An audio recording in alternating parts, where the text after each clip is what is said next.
everybody. I'm Bobby Salves. And I'm Michael Monaco, and we're the Hazmat Guys. This is Ask the Hazmat Guys, answering your questions. So let's take a look in the old mailbag and see what we got here.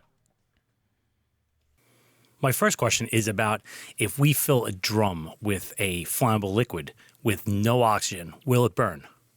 A question about seeing how much propane is still left in a propane tank. And my next question is, what is the difference between butane and isobutane? All right, today we have a question from London about fireman or firefighter. All right, my first question comes from Andrew Removich, and he gives a pretty lengthy email, so I'll try to keep this as short as possible. Suppose we had a drum filled 20% by volume with liquid kerosene, and the remaining 80%, which would normally be air, is vacuumed out through a valve. So only the drum contains liquid kerosene. From his textbooks, it says that the flash point of kerosene is 110 degrees Fahrenheit, and he understands that liquid naturally gives off vapors, but only when the temperature reaches 110 degrees are the vapors produced in an amount sufficient to burn. And if we can control the temperature of the drum and raise it to greater than 110, then those vapors would be ready to burn. So if you continue this increase the temperature of the drum with no oxygen into the 200, 300 degree range, there would be more vapors produced, and yet the threat of fire is still not present as the ignition temperature of kerosene is 410 Fahrenheit. So the question is this: if we raise the temperature of the drum to 400 degrees beyond the kerosene's ignition temperature, but continue to starve the oxygen from the drum, would it catch fire? Or would it be too rich? And the second part of this question is, if we were able to add oxygen to the drum and hit the LEL, would it go on fire? This was a very hard question to answer. I went a couple of different ways in my mind, but I'm going to go short and sweet on this one, and then I'll expand. To give you the answer is, can we raise it above the 400-degree flash point or ignition point of this flammable liquid of kerosene? Yes. With no oxygen, it will have nothing to burn. There's no oxidizers present, and et cetera, et cetera. So, yeah, it would go almost to infinity. Yeah. So the second part of this, if you were adding oxygen back to the drum at a superheated, yes, it would then go on fire. So I thought this would be incredibly hard to do, because what happens is, that's the answer. It would be very hard to do, because if you decrease the head pressure to a vacuum, then you would actually make the liquid boil to replace that head pressure. So you would be dealing with like Henry's Law there. And this is not what you're asking about, but let's say this is actually happening. And if we displace it, which is the way I would do it, with something like carbon dioxide, then I wouldn't have to deal with a vacuum, and I would still get the same effect you're looking for. And you mentioned in there flash point. Flash point means it will go on fire but stop. And then the ignition point is where it will go on fire and continue to go. And then there's also a spontaneous combustion point, and that is where it will do its own thing on its own time, on its own dime. So as you raise the temperature in that drum, remember that Charles' law starts jumping in there, and it will offset your vacuum. So the more temperature you go, the less your vacuum on the headspace will be, and therefore the liquid will boil off faster. Think of like a propane tank on your barbecue with that. All right, hopefully that answers your question. Okay, so this next question comes from Phil in New Jersey, and he writes the following. We responded to a leaking tank in a backyard. It was a barbecue tank leaking from a rusty spot at the bottom. It was clearly leaking. We could see stuff coming out, but when my officer used his thermal imaging camera to see how full the tank was, it looked empty. There was still a lot of stuff coming out from the tank, and it felt about half full when we moved it away from the house. We were taught in school we could use the thermal imaging camera to see how full something was, but it didn't show us anything. Why? Okay, good question. The thermal imaging camera can possibly let you see liquid lines inside a container. However, you have to remember how a thermal imaging camera works, right? It doesn't show you temperatures. It shows you differences in temperatures. So in order to see liquid inside a drum or liquid inside of a cylinder, there has to be some kind of temperature differential between the liquid and the ambient temperatures. If you walk up to a propane tank and it's half full, and the temperature of the liquid is similar to the temperature of the ground that it's sitting on, when you put the thermal imaging camera on, there's no temperature differential between the ground, the concrete, the tank, and the liquid. So you're not going to see anything. It's going to all be the same color, and it's actually going to look empty because there's not going to be any hot and there's not going to be any cold. That's why it looked empty when you looked at the thermal imaging camera. Now, there are times that you will be able to see a liquid line in a propane tank, and there's times that you won't, and it all depends on the leak. Now, according to your email, you said that the leak was coming from the bottom of the container of the cylinder and you could see product coming out. Now, the fact that you could see product coming out and the leak was at the bottom of the container and it was a propane tank, and your thermal imaging camera showed you nothing, leads me to believe that you were leaking liquid, which makes sense because if you had the hole at the bottom of the tank, liquid would be coming out, the gas would hit the concrete and vaporize, and poof, it would be gone. So what ends up happening with a propane tank is you can have two types of leaks. You can have a leak coming from the vapor space, or you can have a leak coming from the liquid space. A leak from the vapor space is going to cause the liquid inside the cylinder to vaporize inside the cylinder, a phase change inside the cylinder.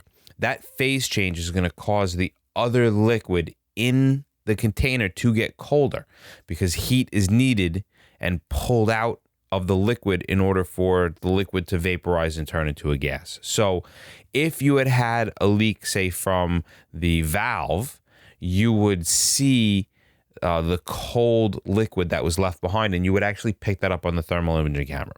But because your leak was down at the bottom, you were leaking liquid, and the cold was probably, if you had moved the tank and taken a peek at the concrete or the ground that the tank was sitting on, you would see a cold spot. And that was because the liquid would be dripping onto that cold spot and then vaporizing from there. And the propane is pulling the heat from the ground instead of pulling the heat from the liquid inside the tank. So that is why you did not see any kind of heat differential in your thermal imaging camera. It's why you weren't able to pick up how full or how empty that tank is. This whole idea can be true for a drum as well. If that drum is the same temperature as the surrounding environment, you're not going to see a temperature differential. There needs to be something going on. Either that liquid needs to be super cold or it needs to be super hot. And most of the time when something is super hot inside of a drum, we consider that there to be a reaction until proven otherwise. So thanks. Great question. Keep them coming. All right, my second question comes from an anonymous person from an anonymous place because they didn't put it down in the email, but please do that if you're doing this in the future. And it is the question of what is the difference between butane and isobutane? And we went lightly into this last episode in the Ask the Hazmat Guys 6 about what is an ion and an isomer. And it's a little different than that. So let's expand on the isomer a little bit. The one we're talking about, butane and isobutane, they're basic isomers of the alkanes. All right. They have the same molecular weight, the same amount of carbons, the same amount of hydrogens, same formula. The problem is they differ in structure.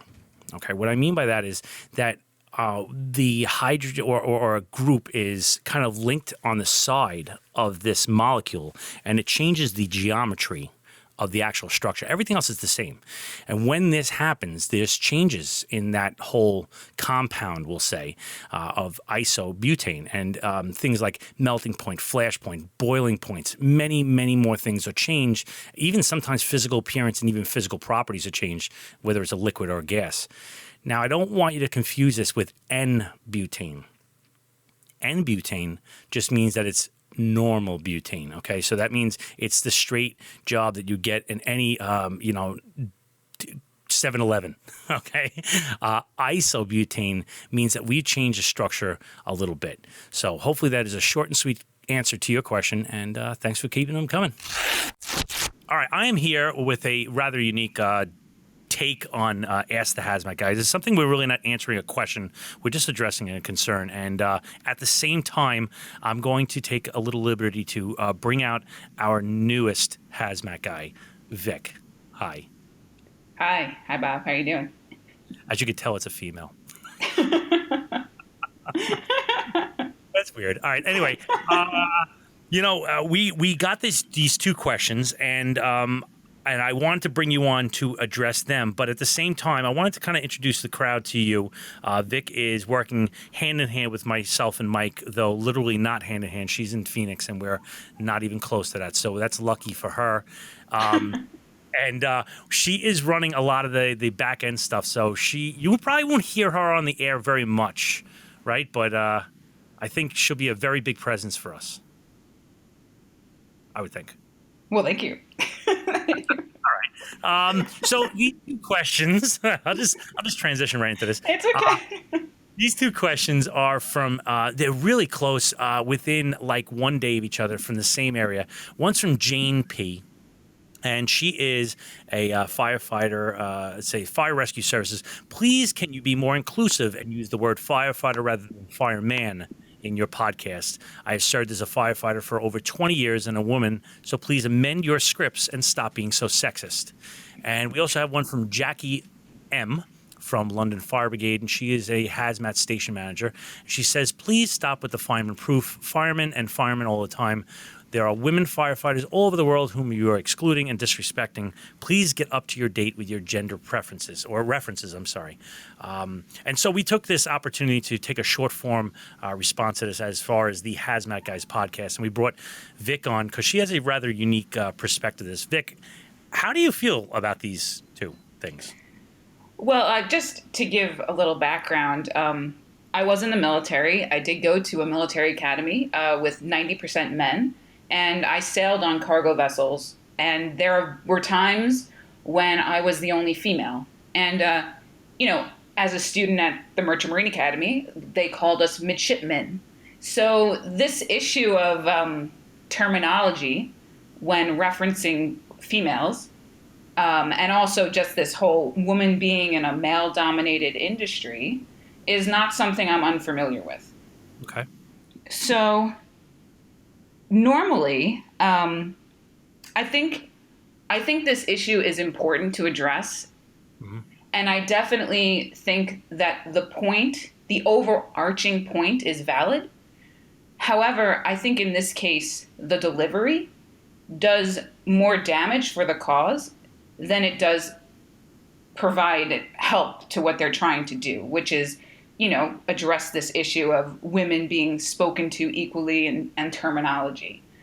I think that the fact that we've never heard from these women before, they listen to your podcast, obviously, so they benefit from gaining the free content you guys put out there regularly and work hard to produce. And in their messages, they didn't thank you. They didn't even acknowledge that they enjoy the podcast. They just came right out of the gate with using words like sexist. And that's a strong word. And so I think in this case, the approach, it actually hurts what they're trying to do. They're not providing value to the community. This is the first time you've ever seen them. So it's a very entitled approach, and I don't think it's helpful at all. And in fact, it's more of a where women we demand respect approach than it is a, hey, you guys are doing great things. Would you mind? Could we? I mean, their point is valid, and it's just the approach that they took. It really, I think, it puts you on the defensive. It puts men on the defensive. And, Mike isn't here, but his response and his initial reaction of which was to get a little bit like, what? Who are you? Like, screw you. Like, you want to just be like, screw you. Because it seems like so out of left field and entitled the way it's been approached. Right. Listen, we are, the world is changing. I have no problem trying to do it, but it's like when I say, hey, guys, let's go. I'm not saying, hey, guys. Yeah. I don't say, hello, everybody.